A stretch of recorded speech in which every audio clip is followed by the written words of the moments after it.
check, mic check. I think you have to... Do we have to push? Oh, there it is. Hello, I'm going to talk now. Is that how it works? Oh, awesome. Hang on. Hold on. Musical chairs. Okay.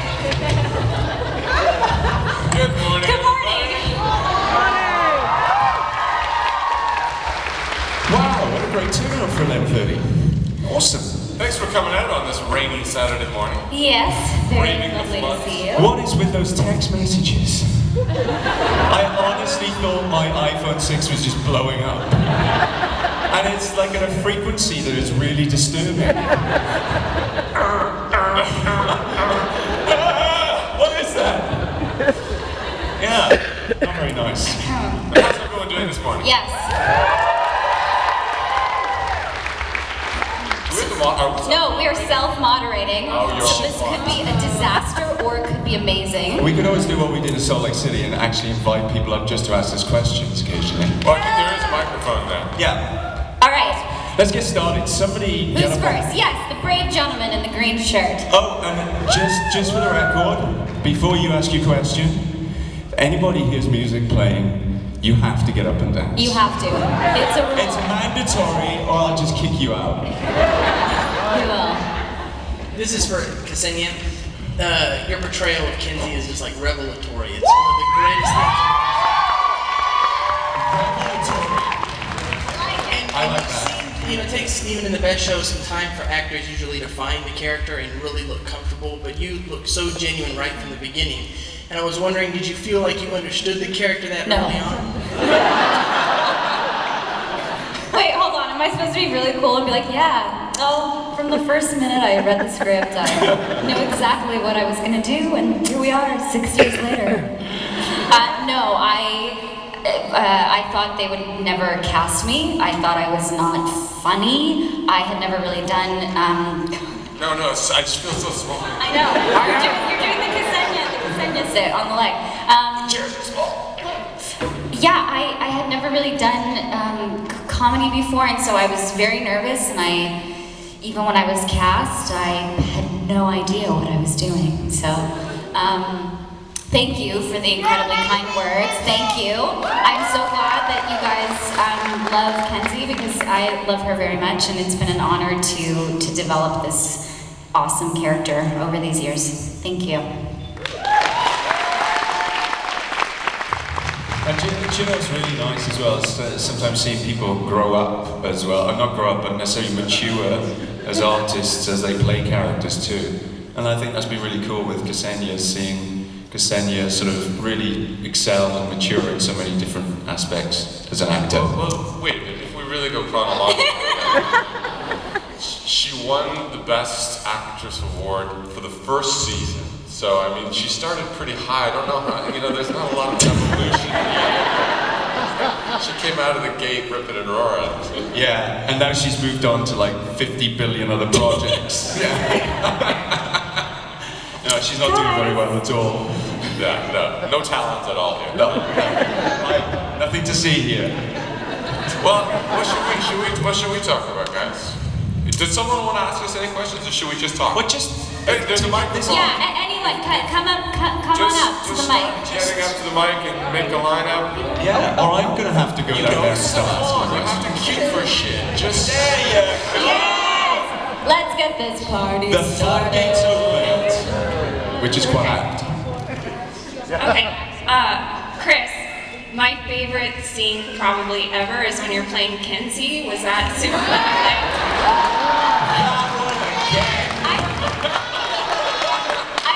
You play Kenzie better than I play Kenzie. Yeah, no, for real. I was obviously blessed with the best character on the show to impersonate. So, I mean, like, if you've got a great recipe, it's hard to fuck it up, right? I don't know, I might do a cooking occasionally. But no, it was a fantastic experience, that episode. I mean, it was like theater school, we've said, it's like all of us got together, we helped each other out. It was not easy. Because you went to theater school? It was What I just would like theater school. imagine theater school to be like I'm just getting it out of the way. But no, we would Ksenia and Anna would read a scene for Mike Cram, who played played Bo, or when Bo was in his body. And yeah, so it was very collaborative, and it was so much fun. And hey man, I got to break out of the dour wolfman for once. And I had to like kiss a man who was a woman like I was a man. Do you remember that? That was cray cray. Me and Casey were like, okay, can you kiss for us? Okay, where's he putting his hand? Okay, where? How's her body? Okay, how are his lips moving? Okay, it was like, it's a very strange analysis of your makeout skills. Anyway, next question. Totally off subject, but how was it when you did Underworld Awakening with Kate Beckinsale? Well, I was standing there naked, covered in blood, and she was wearing a suit. So it's kind of like a dream come true, but really awkward because, you know, I had this little vanity patch on. We also, that scene was supposed to be filmed, or the finale scene was supposed to be filmed in one day, but as happens on, excuse me. Not again, Kris. It's damn Tex-Mex, man. It's just like, it goes right through you.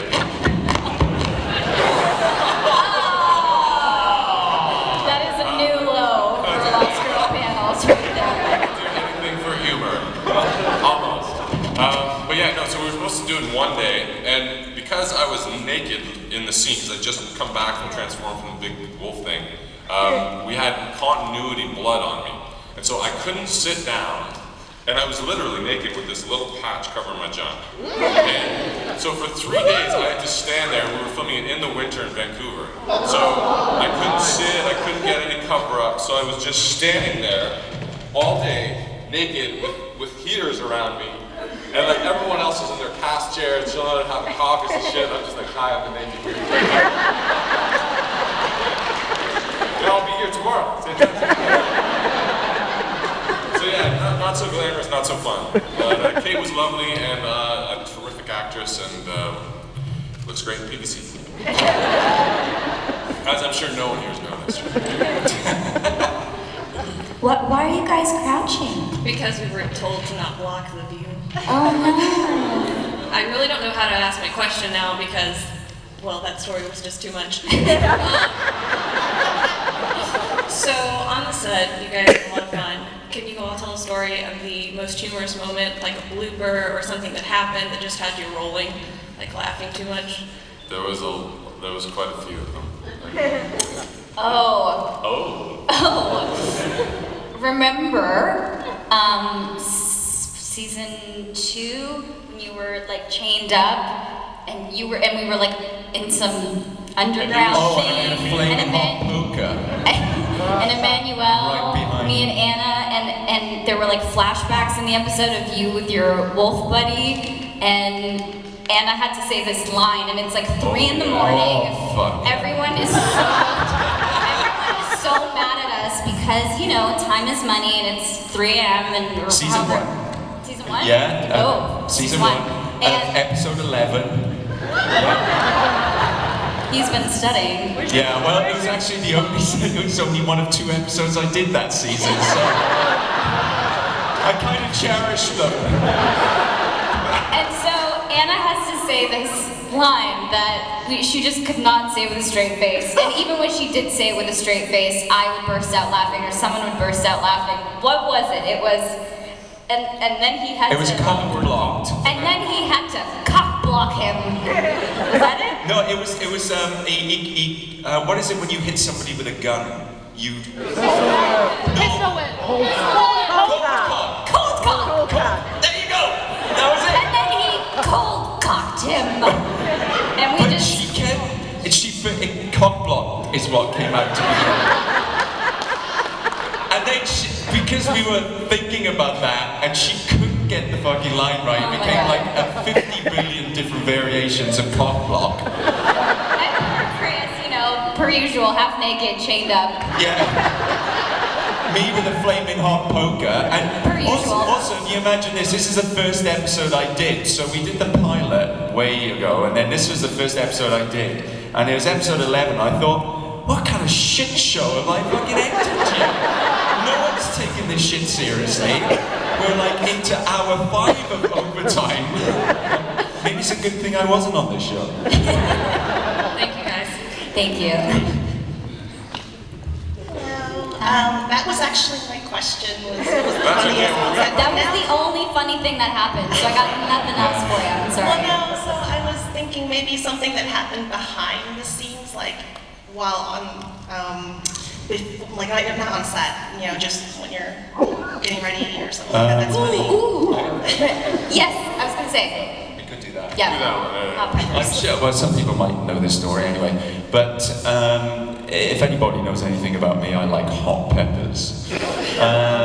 Very hot peppers. And there's one particular fan that comes to FanExpo in Toronto called Maple Leaf, I think is her Twitter name. Yeah, Lydia. And she commonly brings me the hottest peppers in the world, like FanExpo. It's the best thing. I always know I'm getting my supply of hot peppers that day. Makes me so happy. But anyway, this year she brought me the Trinidad Scorpion, which is the hottest pepper in the world. There you go! Yes. Brother! Burning heat for 20 minutes, brother!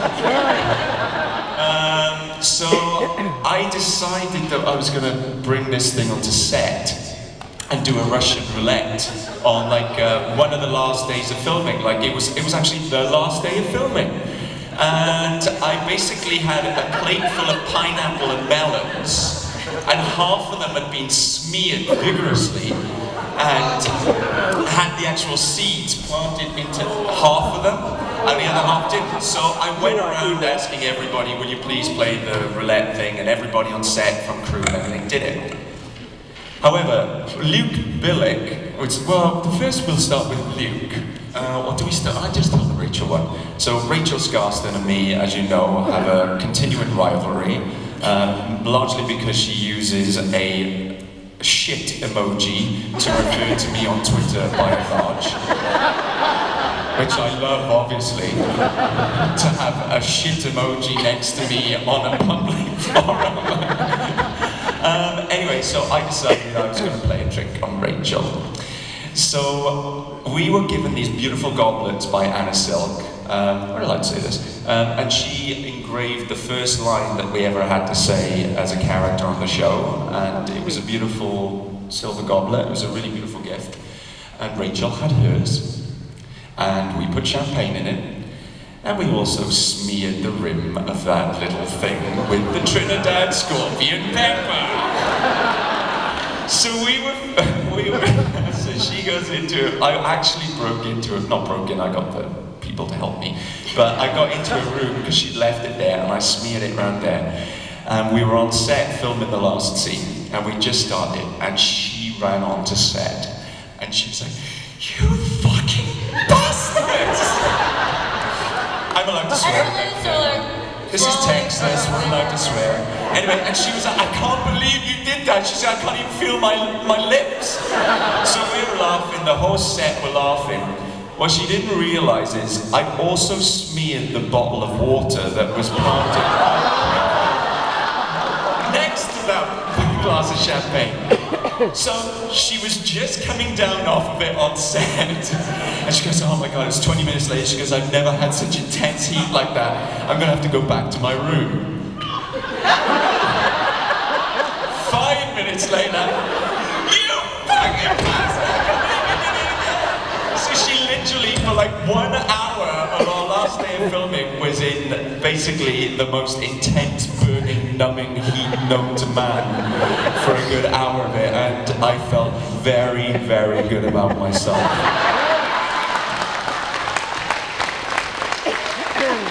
So yeah, we have fun sometimes.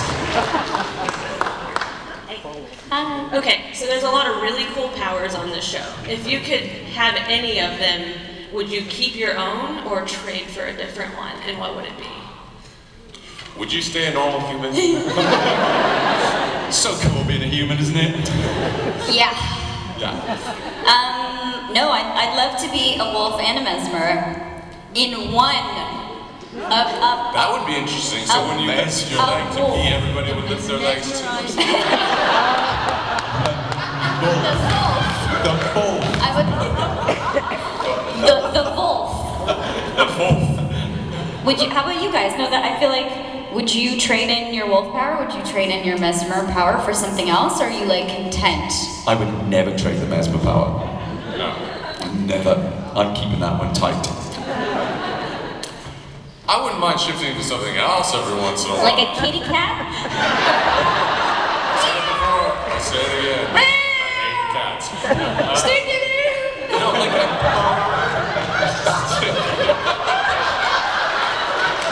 Don't pull that one out.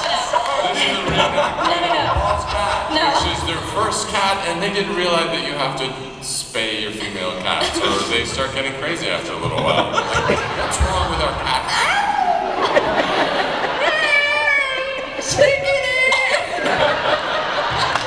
I am so sorry. Truly. You don't know how sorry I am. Okay. Enough. Anyway, bottom line, yeah, no, I don't want to be a cat in heat. Not next to I Paul. don't think I would recover mentally like a lot of people do that ever. Oh But I wouldn't mind flying, you know, maybe if I could shapeshift into something else, like A bird. a big ass bird. boy. Because that's intimidating. Okay.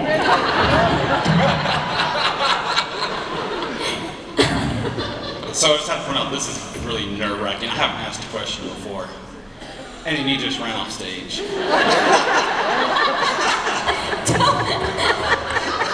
Don't worry.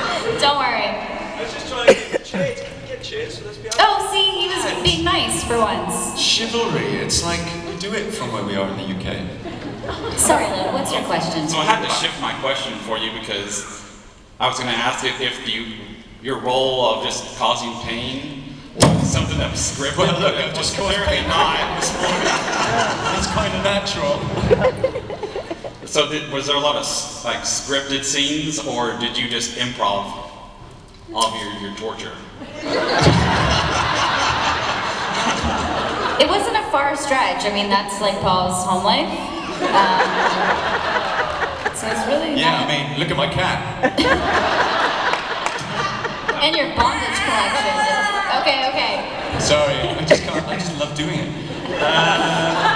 The improv, we do improv on the show, usually after we've done what we're told we're supposed to do. So you usually complete what the writers want, and then sometimes you might throw in a little bit of something that you think might be funny. And sometimes, there's quite a few unscripted stuff I think that got through. And I don't know, I feel that we could have gone a little bit further with that sort of stuff. We had that sort of show where we could have just done a little bit of that, a little bit more, because I think when we did do it, there were some really funny things. There was actually the torture scene with the, when, you know, I'm getting whipped. And then that thing at the end where she's like, what are you wearing? And then I go, oh. And so that was Anna's, like she, you know, because we were like, well, let's improv something. It's kind of funny. I'm not in this gear. I mean, surely she'd say something. And she did, and we had stuff in the Mascara Buddies thing that we would just kind of have fun and say lines, and usually I was just trying to make Ksenia laugh. And, yeah. And I was trying not to stick my mascara wand in your eye. Yeah. It's a loving relationship. Yeah, I improv a bit, but usually you aren't allowed to. Because the writers generally on shows, and it's time as well, you know, these things are it's like a scientific experiment, how they work everything out, and, you know, they only have so much time, so you can't really add another 5, 10, 20 seconds every now and again, sadly. Thank you. Cheers. That's a boring answer. I want to go back to the cat right now. So, how did it feel to be three of the very best dressed characters on the show? You with your like goth fetish look, you with your dangerous businessman sort of look, and Kenzie's character pulling off everything exceptionally well. Thank you. It's nice to get a compliment. Yeah. Thank you very much. We Sorry if I can interrupt. We had an incredible costume designer who started off with us from the very beginning. Her name is Ann Dixon, and she really created a magnificent world in terms of the fashion and the styling, and yeah, it was just like a joy to collaborate with her. So I owe a lot of. I mean, really everything, how we look to her vision. And collaborator is the key word there. She was really a wonderful collaborator. I remember the days when, we got the pilot or whatever, and we were all going in to create those characters, how amazing it was, all the cutouts and the magazines. It was and so everything different she had. than anything. She's a real artist. And it was like you came in and you literally into the wardrobe department, you were like, all of a sudden you were in the world of the show. And she was also very open to what everybody wanted to do with the characters, and then all those characters were created largely out of that collaboration with John as well, who was present on all of those meetings. So John Fawcett was our creative pilot director. Black. That's right. Cheers. How do you feel about being on such a unique show? Unlike other shows, this deals with more unique situations. Like what, for instance? Give us an example. Come on, show us an example. No, we've been really blessed. This show we've always called it the little show that could,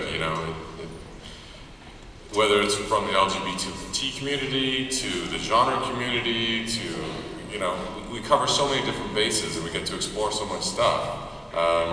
We never really get bored, and I think as far as its place out in the marketplace, in TV world, where I love to live, yeah, it is one of those little gems that people come across, and it resonates with a lot of people. So I think for all of us, it's going to be one of these shows that sticks with us for our entire career as a little gem that we worked on. So that's how it feels for me anyway. We couldn't have said it better ourselves. Well, the Welshman will. That's all I got today. No, hey, we're really lucky to be on this show, I feel. I don't think many of us will ever get to play these type of characters again.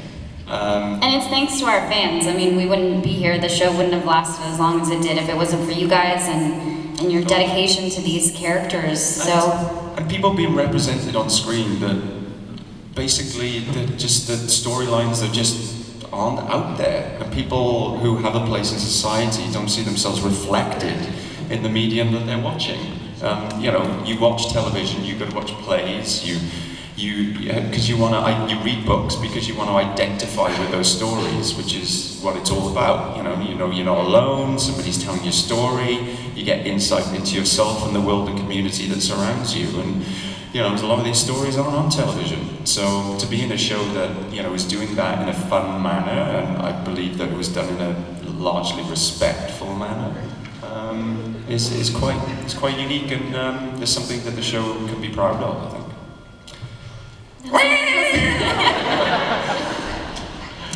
Hi, I was going to ask how you like playing Shay in Orphan Black. I mean, it's not too shabby. It's been wonderful to come into that world and get to play with Tatiana and get to play a character that I've never played before, so it's fun. Thank you. A little short here. Hi. I was going to ask, what was the worst day on set that you guys can remember, that you either went through the most difficult experience or just dreadful? No one's ever asked us that. I know. Wow. Great question. You want gossip, don't you? I know this question. What days did I hate? You tend to selectively forget those. Yeah. It's like, with family, it's like, you don't remember the bad stuff. You try to remember the good stuff. Listen, we have seen each other through the best and through the worst, through the sicknesses, through the injuries. I mean, we have just experienced so much together. I mean, we were basically together, it would have felt like 24 hours a day for the span of many, many years. So it's just like life stuff that we went through, but you know, you have to go to work and you have to, you know, be dedicated and committed and do the best you can even when maybe you're not feeling well or, you know, whatever else is going on in your life. You're just drunk. Or you're just drunk. Or you're just drunk. Yeah, I mean, there's so many different you know, like some days you're working extremely long hours, you know, it's not uncommon for us to work 16 to 18 hour days. You know, when you stack those on one after the other, and so you're starting Monday morning at 5 in the morning, and you're wrapping Saturday morning at 5 in the morning, and then you're starting again Monday at 5 in the morning. It tends to, you know, you get a little worn out, and you know, it makes everything a little harder to deal with. But when you're working with great people like this, you kind of all stick together. And in the makeup chair in the morning, when you're all like, God, what are we doing with our lives? You realize that, hey, we're making something special. Like, we're kind of, the show must go. The show must go on. Yeah. Awesome. Lastly, I was going to ask this. See, that was a very political answer in which to avoid giving any gossip away on how dreadful some of those days were to go to work and how much we hated each other for a brief moment. And how often have you practiced the table dancing? Every Friday night. Well, I wish I